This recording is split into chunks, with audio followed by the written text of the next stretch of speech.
America is walking straight into a recession, and history shows not every state falls at the same time. Some crack early, some absorb the shock, others collapse under the weight of problems they've been hiding for years. Foreclosures are rising, jobs are weakening, state budgets are breaking, commercial real estate is rotting beneath the surface, and $1 trillion debt wall is about to hit in 2026. What you're about to see isn't opinion, it's data. When the downturn arrives, these states won't struggle first, they'll collapse first. Number 10, New Jersey.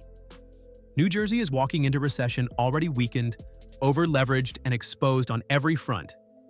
This is not a future risk state. This is a frontline collapse candidate. The state's financial foundation is brittle. New Jersey carries more than $240 billion in unfunded pension and retiree health liabilities, one of the worst burdens per resident in America. Pension and benefit costs now consume nearly 1/5 of state revenues, permanently locking the budget into crisis mode. Any recession-driven drop in income or business tax receipts immediately creates deficits with no realistic way out except cuts or higher taxes. Taxes are already crushing households. New Jersey has the highest property taxes in the United States, averaging 2.47% of home value.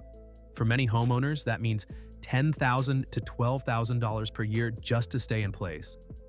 Property tax bills rose over 22% from 2019 to 2024, while real wages fell after inflation.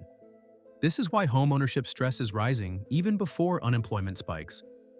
Jobs are another pressure point the headlines ignore. New Jersey's economy is heavily tied to finance, healthcare administration, logistics, and New York City commuter employment. As Wall Street cuts costs, media contracts, and professional services freeze hiring, New Jersey absorbs layoffs immediately. Job growth has slowed sharply, and recession historically pushes the state's unemployment above the national average, not below it. Household finances are already stretched thin. Over 52% of residents live paycheck to paycheck, and per capita credit card debt exceeds $4,100. Mortgage delinquencies are rising double digits year over year while savings rates fall. With interest rates near 7%, refinancing relief no longer exists. Population loss is accelerating the damage. New Jersey has ranked number 1 in outbound migration for 7 consecutive years. In 2024, roughly 60% of interstate moves were people leaving the state. High-income earners and retirees are exiting first, shrinking the tax base while pension, debt, and infrastructure costs stay fixed. That is a classic fiscal death spiral. Commercial real estate is the silent detonator. Office vacancy rates across North and Central New Jersey now exceed 24%, with suburban office parks hit hardest. Many properties are worth 30 to 50% less than their 2019 valuations, yet loans reset in 2025 to 2026. Regional and community banks hold much of this exposure. A modest loss rate would destabilize local lending overnight. New Jersey's risk isn't isolated, it's systemic.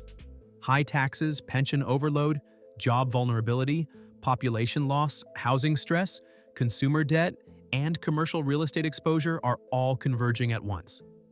When recession hits, there is no cushion left, only pressure accelerating inward. Number 9. Washington. Washington's collapse risk is masked by reputation. Tech wealth, global trade, and high wages create the illusion of resilience. Beneath that surface sits one of the most imbalanced state economies heading into recession.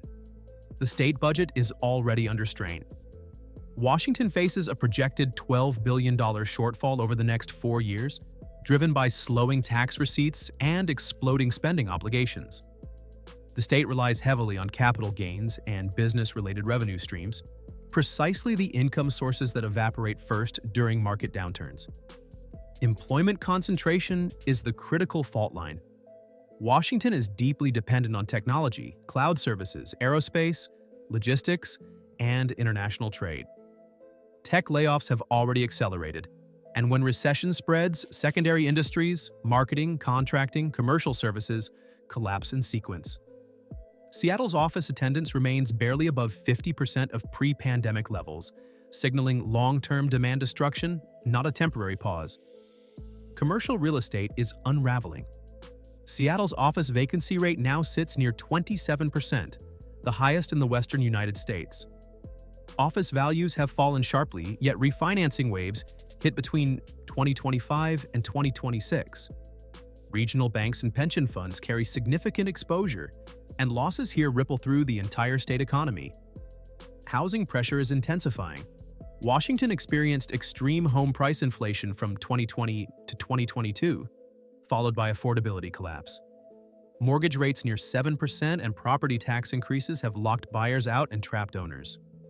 Delinquencies are rising as tech income weakens and refinancing windows close. Trade adds another layer of risk. Roughly 25% of Washington's GDP is tied to international trade, with significant exposure to Asia. Any global slowdown, tariff escalation, or shipping contraction hits Washington harder and faster than inland states. Household debt burdens are climbing while savings fall. Despite high average incomes, Washington households carry elevated mortgage and consumer debt, leaving little resilience once job losses spread beyond tech. Washington isn't facing a single shock. It's facing a stacked failure: budget stress, job concentration, trade exposure, commercial real estate collapse, and housing affordability all converging. In recession, that convergence becomes acceleration. Number 8. Mississippi. Mississippi enters recession from a position of extreme structural weakness, not cyclical slowdown. This is one of the most federally dependent economies in the United States, and that dependence becomes lethal the moment national finances tighten. Nearly 50% of Mississippi's state budget is supported by federal funding, one of the highest ratios in the country. When federal spending slows, Mississippi does not adjust. It destabilizes. State finances offer no cushion. Mississippi maintains some of the lowest reserve levels in America, with rainy day funds covering only a small fraction of annual spending. That leaves virtually no margin for error when tax revenues fall. Sales and income taxes already underperform national averages, and recession reduces them further. Income levels amplify the danger. Mississippi has one of the lowest median household incomes in the nation, hovering near $52,000, while inflation-adjusted wages have barely moved in years. At the same time, basic costs, housing insurance, utilities, food, healthcare, have surged. More than 17% of residents live below the poverty line, and underemployment is far higher than official unemployment statistics suggest. Housing stress is growing fast. Mississippi currently carries the highest mortgage delinquency rate in the United States, signaling that homeowners are falling behind even before mass layoffs occur. Home equity gains from the pandemic were thin compared to other states, meaning households have little buffer to absorb shocks. When foreclosure cycles begin here, recovery is slow and often permanent. Jobs are another vulnerability. Mississippi's employment base is heavily concentrated in manufacturing, logistics, energy services, and low-wage service work, sectors that contract early and aggressively during downturns. Job growth in 2024 barely reached 1.3%, far below levels needed to offset inflation or population stagnation. Once layoffs start, replacement work is scarce. Population dynamics worsen everything. Mississippi experiences chronic outmigration of younger and higher-skilled workers, weakening future tax capacity while increasing reliance on public assistance. The state also ranks among the lowest in workforce participation rates, a hidden sign of economic fragility that recessions expose brutally. Mississippi does not fail loudly. It fails quietly, through declining services, rising defaults, shrinking opportunity, and deeper dependency. Recession doesn't create the crisis here, it finishes it. Number 7. Maryland. Maryland's risk comes from something far more dangerous than poverty or speculation: balance sheet fragility hidden behind stability optics. The state's fiscal credibility already cracked. In May 2025, Maryland became the only U.S. state downgraded by Moody's, losing its AAA rating. That downgrade wasn't symbolic. It reflected a growing structural deficit exceeding $1 billion, projected to reach nearly $6 billion by 2030. Rising entitlement costs and debt service are outpacing revenue growth even before recession pressure. Maryland's economy is unusually sensitive to federal conditions. A massive share of employment is tied directly or indirectly to federal agencies, contractors, healthcare systems, and defense-linked services. When federal budgets tighten or hiring freezes expand, Maryland doesn't slow, it contracts. Recession combined with federal belt-tightening creates a double shock few states face. Household finances are stretched thin. Maryland ranks third highest nationally in household debt to income, near 197%, meaning residents owe almost twice their annual income. Credit card balances average over $4,190 per person, among the highest in the country. High incomes mask vulnerability, but debt load determines survivability when layoffs rise. Housing stress is building quietly. Property taxes are elevated, insurance costs are climbing, and mortgage delinquencies are trending upward. Many homeowners bought or refinanced at peak prices and low rates, leaving no escape route now that refinancing is gone and prices are softening. Commercial real estate adds systemic risk. Office vacancy across the Baltimore-D.C. corridor has surged, while demand for government-adjacent office space remains structurally impaired by remote work. These properties face refinancing stress through 2025 to 2026, and regional banks are heavily exposed. Population trends offer no relief. Maryland is losing residents to lower tax states, eroding future revenue while obligations grow. The tax base narrows precisely when the state needs expansion. Maryland's danger is not collapse through chaos. It's collapse through math, debt, deficits, job exposure, and declining flexibility converging at the exact moment recession removes every margin of error. Number 6. California. California is entering recession already damaged by scale, imbalance, and denial. This is the largest state economy in the nation, but size has become a liability, not protection. The budget math no longer works.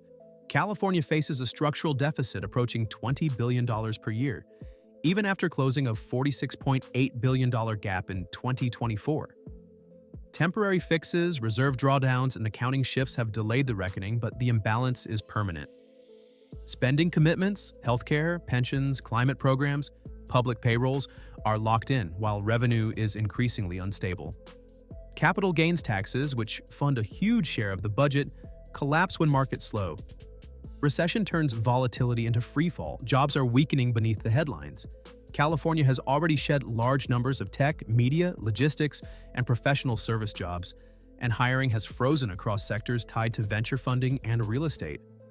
Once layoffs spread into healthcare administration, state services, and education support roles, unemployment historically spikes faster here than the national average. High wages amplify job losses into demand destruction. Population loss is accelerating the damage. California recorded nearly 200,000 net domestic departures in 2024, ranking last on the U-Haul Growth Index again. This is not low-income flight. High earners, entrepreneurs, and corporate headquarters are leaving. Since 2018, over 260 major companies have relocated operations or headquarters out of the state, draining income tax revenue while spending obligations stay fixed. Housing no longer stabilizes the economy. Mortgage delinquencies are climbing as insurance premiums surged 40 to 50% in fire and coastal zones. Property taxes reset higher after pandemic-era price spikes, locking households into rising fixed costs. Affordability is broken from both directions. Buyers cannot enter. Owners cannot exit without losses. Commercial real estate is the detonator. San Francisco office vacancy sits near 37%, the worst in the country. Office values are down 30 to 35% statewide, with some properties trading at 80 to 90% below peak. Loans written at near zero rates roll over through 2025 to 2026, directly hitting regional banks and pension funds. California is not collapsing because it is weak. It is collapsing because it is too expensive, too leveraged, too dependent on volatile revenue, and too slow to adjust. Recession removes the illusion of control. Number 5. Indiana. Indiana looks stable from a distance, but recession exposes a different reality. A state caught between rising debt stress and weakening income fundamentals. Housing pressure is building rapidly. Indiana's mortgage delinquencies jumped sharply with quarterly increases exceeding 50 basis points, one of the fastest accelerations in the Midwest. Home prices rose during the pandemic, but wage growth never matched the increase. That gap is now showing up as missed payments and rising foreclosure activity. Jobs are the primary vulnerability. Indiana's economy is deeply tied to manufacturing, logistics, auto production, warehousing, and industrial services. These sectors are among the first to contract when demand slows. Manufacturing orders weaken early in recessions and layoffs spread quickly through supplier networks. Once production slows, rehiring is slow and uneven. Wages remain a constraint. Median household income in Indiana sits near $67,000, while inflation-adjusted purchasing power has fallen. Energy, food, insurance, and healthcare costs rose faster than income, pushing more households into credit dependence. Over 50% of Indiana residents now live paycheck to paycheck, a dangerous position heading into recession. Consumer debt is rising. Credit card balances and auto loan delinquencies are increasing simultaneously, a warning sign of income stress. With interest rates elevated, refinancing relief is unavailable. Small financial shocks now cascade into defaults. State finances are not immune. Indiana relies heavily on sales and income tax revenue, both of which decline rapidly during downturns. While reserves exist, they are designed for short disruptions, not prolonged contraction combined with rising social service demand. Population dynamics offer little relief. Indiana struggles to retain younger, higher-skilled workers while aging demographics increase healthcare and pension pressures. That weakens long-term growth potential exactly when recovery capacity matters most. Commercial real estate adds silent risk. Industrial and office properties financed during the low-rate era face valuation pressure as demand softens. Community banks hold much of this exposure, tying local employment and credit availability together. Indiana's risk comes from convergence. Manufacturing exposure, weak wage growth, rising delinquencies, consumer debt pressure, and limited demographic momentum all align at once. Recession turns that alignment into acceleration. Number 4, Florida. Florida is entering recession with one of the most unstable economic foundations in the country, despite years of population growth headlines. The boom hid the damage. Recession exposes it. Housing is already breaking. Florida has returned to foreclosure levels not seen since 2008, with over 4,600 foreclosure filings in a single recent month, translating to roughly one foreclosure for every 2,100 housing units. This is not localized, it's statewide. Condos are the epicenter. Inventory in major metro areas has exploded past 8 months of supply, and prices are rolling over fast as buyers vanish. Insurance is the accelerant. Home insurance premiums in Florida have surged 40 to 60% since 2021, with some coastal and condo owners seeing even larger increases. Property taxes rose sharply after pandemic price spikes, locking homeowners into escalating fixed costs even as values soften. This creates forced selling, not optional downsizing. Jobs add another layer of fragility. Florida's economy is heavily concentrated in tourism, hospitality, construction, healthcare support, and real estate services, industries that collapse early in recessions. Tourism demand is already softening, and when discretionary spending contracts nationally, Florida feels it immediately. Job losses here cascade quickly because wages are lower and savings thinner than national averages. Wages never caught up. Median household income in Florida remains well below the national average, while housing costs jumped far faster than pay. Over 55% of Florida households live paycheck to paycheck, leaving almost no resilience once layoffs begin or hours are cut. Commercial real estate is quietly destabilizing local banks. Retail plazas, hotels, and office properties financed at ultra-low rates face refinancing between 2025 and 2026. Even modest declines in tourism or office demand push these properties into distress. Community banks dominate this exposure, amplifying regional risk. Population growth is no longer a shield. Migration is slowing, affordability is reversing inflows, and many recent arrivals are leveraged buyers with minimal equity. That flips Florida from growth-driven to correction-driven very quickly. Florida's collapse risk isn't theoretical. It's already visible in foreclosures, insurance failures, job sensitivity, and banking exposure. Recession doesn't start the damage here. It accelerates it. Number 3. Delaware. Delaware is small, but its risk is outsized. Recession doesn't need scale to cause collapse, it needs concentration. Delaware has that everywhere. Housing stress is already flashing red. Delaware consistently ranks among the worst foreclosure rate states in the country, recently recording roughly one foreclosure for every 2,300 housing units. That puts it near the top nationally despite its small population. This isn't a speculative bubble popping, it's an affordability failure colliding with rising rates and stagnant income growth. Income fragility is the core issue. While parts of northern Delaware benefit from proximity to Philadelphia, large portions of the state rely on lower wage service, healthcare support, logistics, and manufacturing-adjacent jobs. Median household income sits near $75,000, but real purchasing power has declined sharply. Housing costs, insurance, utilities, and food inflation have erased wage gains, pushing households into debt dependence.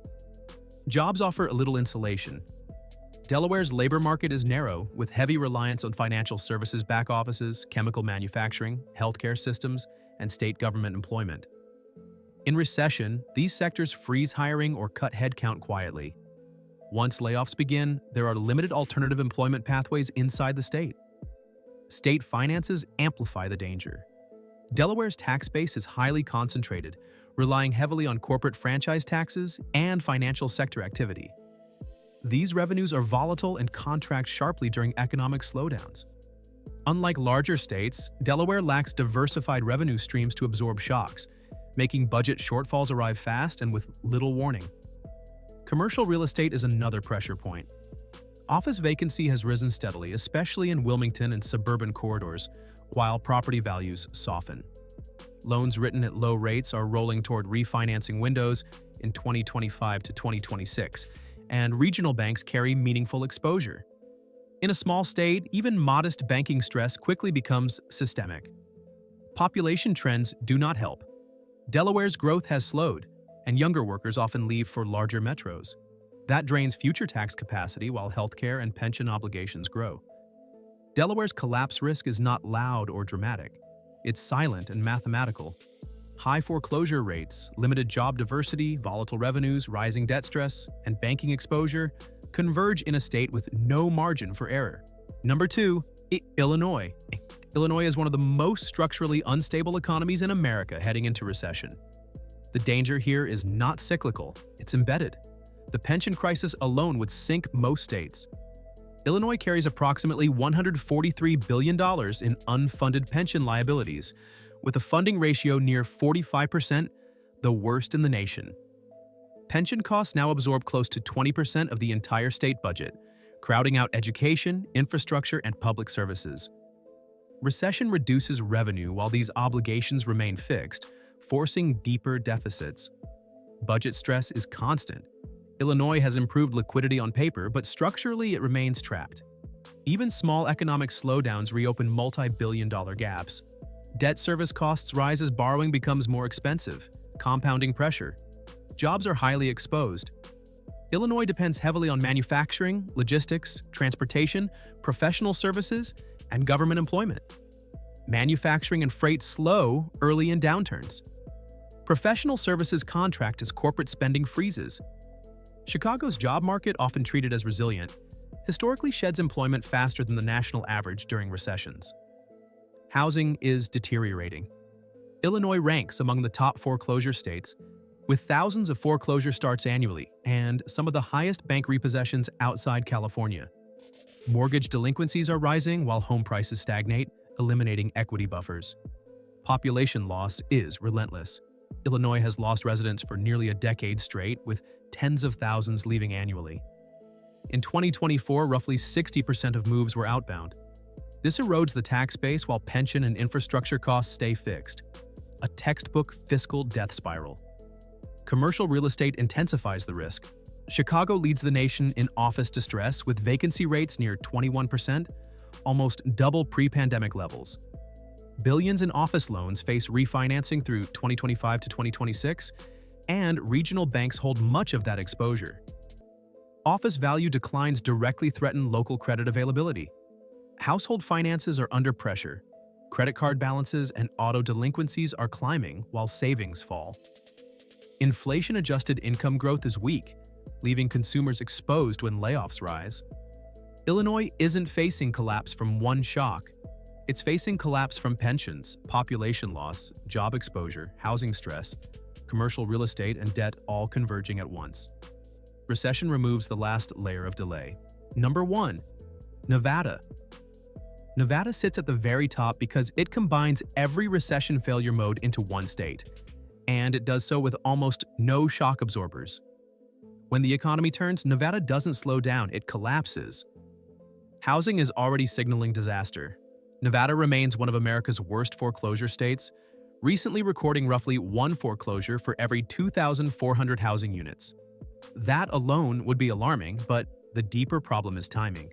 Nevada has the longest foreclosure process in the country, averaging over 1,700 days. That creates a massive backlog of distressed properties quietly building beneath the surface. When recession hits, that backlog floods the market all at once. Jobs are the state's most dangerous weakness.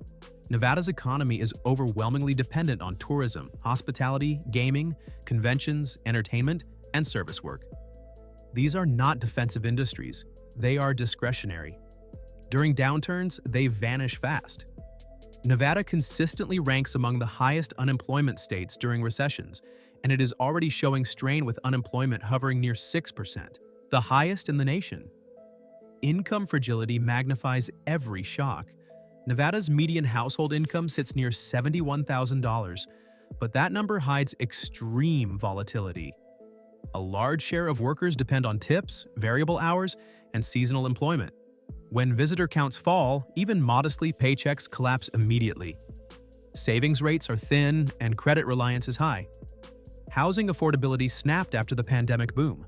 Home prices surged far beyond local income growth, while mortgage rates near 7% shut off refinancing lifelines. Property taxes and insurance costs are climbing, and adjustable household expenses are becoming fixed burdens. Delinquencies are rising because equity cushions are shrinking. Commercial real estate is another pressure point. Las Vegas and Reno both face rising hotel, retail, and office stress, with convention-driven demand permanently impaired.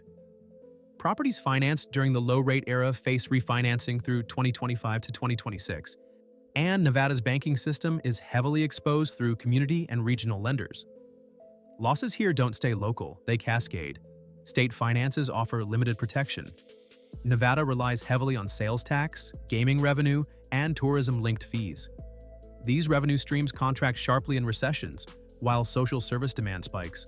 With no state income tax, Nevada lacks flexibility when revenues fall. Population trends no longer provide a buffer. Migration slowed as affordability deteriorated, and recent arrivals are often leveraged buyers with minimal equity. That flips population growth from support to vulnerability. Nevada ranks number 1 because it has no redundancy.